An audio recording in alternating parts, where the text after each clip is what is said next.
అందరికీ నమస్కారం సార్. మా శాఖ ఎవరు కొలమాసమూరు పంచాయతీ. మేము గత 50 ఏళ్ళ నుంచి మేము అక్కడే ఉన్నాం సార్. 50 ఏళ్ళ నుంచి కూడా మాకు అది దారి ఉంది. ఊరు బోరు ఉంది. ఆడ 2 ఊర్లకు దారి పోవాలా, మా పొలాలకంతా దారి పోవాలి సార్. రామూర్తి నాయుడు, బాబు నాయుడు అనే టీడీపీ లీడర్లు వాళ్ళు చెప్పినాము సార్, మేము కడగాలి అయిద్దండి, మాకు దారి వదిలేసి మీరు కడగాలు వేసుకోండి అంటే ఫస్ట్ టైం చెప్పినారు వదిలేస్తాము, టెంకాయ చెట్లు కుట్టేసి వదిలేసి మళ్ళీ కడగాలు వేసుకుంటామండి సార్. ఇప్పుడు మా వల్ల అయ్యలేదు, మీరు ఏం చేసుకుంటారు చేసుకోకుండా, మీరు ఎవరు చెప్తారు చెప్పుకోండి అని చెప్తారు సార్. ఇప్పుడు కూడా మా పిల్లలకు కూడా ఫోన్ చేసి నేను చెప్పేంత వరకు ఏ అధికారి రాడు, మీరు ఏం చేస్తారు చేసుకోండి అని చెప్తాను, బెదిరిస్తాను సార్.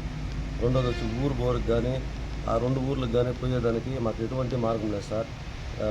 మన జిల్లా అధికారులు కలెక్టర్ సార్ కానీ, మన ఎంఆర్ఓ సార్ కానీ, ఆర్టీఓ సార్ కానీ తొందరగా చొరవ తీసుకొని మాకు న్యాయం చేసి మాకు దారిపోయినట్లు వదలాలని కోరి ప్రార్థిస్తున్నాను సార్.